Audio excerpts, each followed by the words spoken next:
चातुर्मास 2025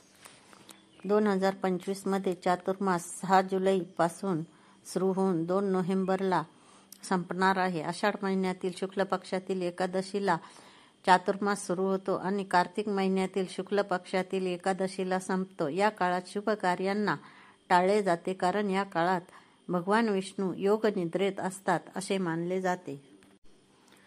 चातुर्मासाचे महत्त्व.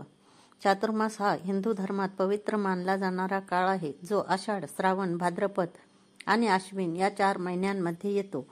या काळात भगवान विष्णू योग निद्रेत असतात असे मानले जाते. या काळात शुभ कार्यांना टाळले जाते.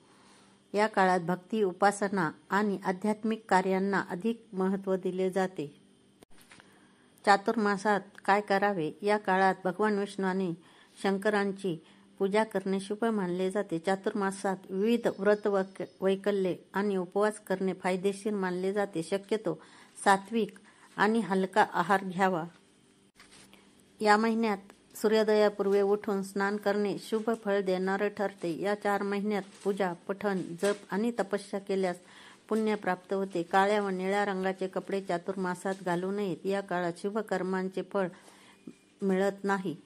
या व्यतिरिक्त दुसरं कारण म्हणजे चातुर्मास पावसाळ्यात येत असल्याने या दिवसात हवामान दमट असते. या वातावरणात बॅक्टेरिया अधिक असतात, ज्यामुळे आरोग्याच्या समस्या वाढतात. प्रवास करणे देखील कठीण होते.